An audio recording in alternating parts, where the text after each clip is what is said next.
আসসালামু আলাইকুম প্রিয় দর্শক, আজকে আমি আপনাদের সঙ্গে পালং খিচুড়ি রেসিপি শেয়ার করব। আজকে রেসিপিটা হবে একদম আলাদা। রেসিপিটা পারফেক্টলি বানানোর জন্য থাকছে অনেক tips and tricks. By the way, আমি সেই আরিফ, আপনারা দেখছেন আরিফ কিচেন বিডি চ্যানেল। পালং খিচুড়ি বানানোর জন্য আমি এখানে নিয়েছি একটা বাটির মধ্যে প্রায় 200 গ্রাম পরিমাণ পালং শাক এরকম কুচি করে কেটে নিয়েছি। আর নিয়েছি খিচুড়ির জন্য চাল, এখানে 250 গ্রাম পরিমাণ খিচুড়ির চাল।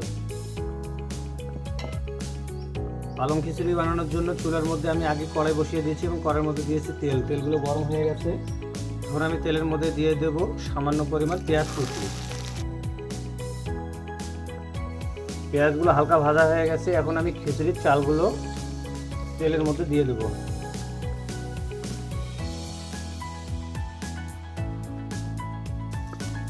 চালগুলো হালকা ভাজা হয়ে গেছে। এখন আমি পালং খিচুড়ির জন্য আমি এখানে নিয়েছি মসুর ডাল প্রায় 150 গ্রাম পরিমাণের। মসুর ডালগুলো চালের মধ্যে দিয়ে দেবো। এরপর দিয়ে দেবো পালং শাকের কুচি।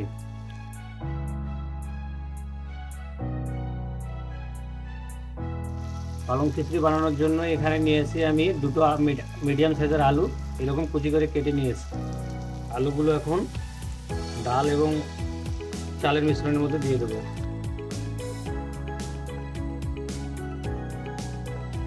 এখন দেবো কয়েকটা কাঁচামরিচ এরকম চিড়ে নিয়েছি। এখানে দিয়ে দেবো 1.5 চামচ পরিমাণ লবণ,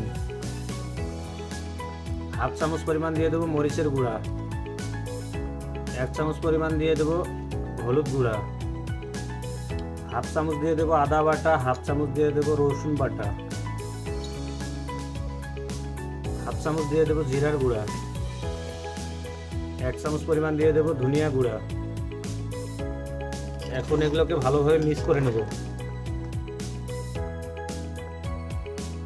এখন আমি এখানে কিছু পানি দিয়ে দেবো।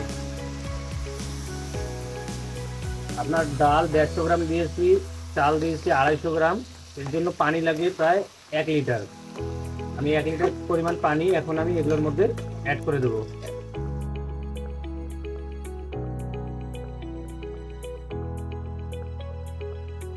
এখন আমি সিদ্ধ হওয়ার জন্য এগুলোকে ঢাকনা দিয়ে ঢেকে দেবো। এখন আমি এখানে অ্যাড করব 4টা আস্ত কাঁচামরিচ এবং কয়েকটা নিয়েছি এখানে আমি আস্ত গরম মশলা, 2টো নিয়েছি তেজপাতা, 2 টুকরো দারুচিনি, 2টো কালো এলাচ, 3টা সাদা এলাচ, কয়েকটা নিয়েছি কালো গোলমরিচ। এগুলো এখন আমি এগুলোর মধ্যে দিয়ে দেবো। এখন আমি সিদ্ধ হওয়ার জন্য এগুলোকে ঢেকে দেবো।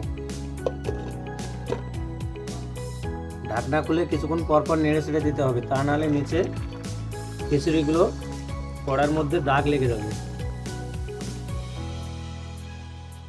7 থেকে 8 মিনিট আমি হাই হিটে জাল করে নিয়েছি। আবার আমি ঢাকনা দিয়ে 10 থেকে 15 মিনিট মিডিয়াম হিটে জাল করে নেব। পালং খিচুড়িটা হতে হতে আমি 2টা ডিমের মিশ্রণ বানিয়ে নেব। এখানে নিয়েছি আমি কিছু কাঁচামরিচ কুচি, কিছু পেঁয়াজ কুচি, কিছু টমেটো কুচি। এখন আমি এগুলোর মধ্যে দিয়ে দেবো সামান্য পরিমাণ লবণ, সামান্য পরিমাণ হলুদ গুঁড়া, সামান্য পরিমাণ দিয়ে দেবো চাট মশলা। এখন আমি 2টা ডিম ভেঙে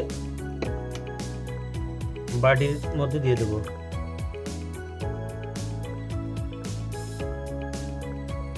এগুলোকে এখন আমি চামচ দিয়ে ভালোভাবে মিক্স করে নেব।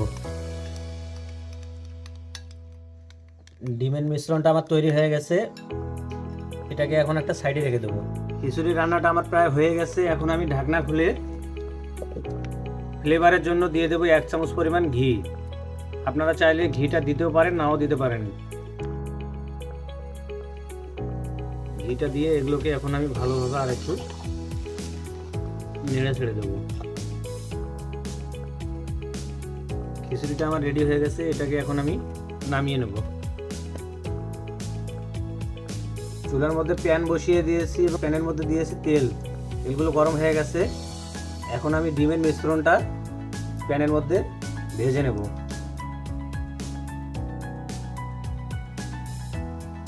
ডিমটা আমার ভাজা রেডি হয়ে গেছে। এখন আমি পরিবেশনের জন্য খিচুড়িগুলোকে সাজিয়ে নেব। এই পালং খিচুড়িটা কি দিয়ে খেতে হয় সেটাও আমি আপনাদের দেখাচ্ছি এই ভিডিওতে।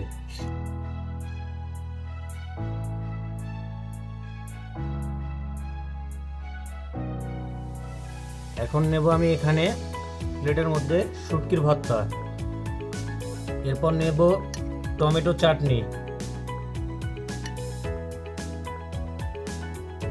এরপর নেব ভাজা ডিম, এরপর নিয়ে নেব প্রাণ জলপাইয়ের আচার।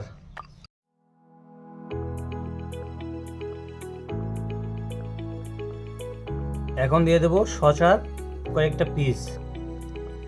দেখুন দর্শক, আমি কত সহজে পালং খিচুড়ির রেসিপিটা বানিয়ে ফেললাম। আপনারাও চাইলে বাসা বাড়িতে খুব ইজিলি ভাবে বানিয়ে ট্রাই করে দেখতে পারেন। ভিডিওটি কেমন হয়েছে বন্ধুরা অবশ্যই কমেন্ট বক্সে জানাবেন, এবং ভিডিওর মধ্যে কোনো ভুল ত্রুটি যদি হয় তাহলে অবশ্যই আমাকে কমেন্ট বক্সে জানাবেন, তাহলে আমি ভুল ত্রুটিগুলো সংশোধন করার চেষ্টা করব। আপনাদের সঙ্গে দেখা হবে আমার নেক্সট কোনো ভিডিওতে। সবাই ভালো থাকবেন, সুস্থ থাকবেন, আল্লাহ হাফেজ।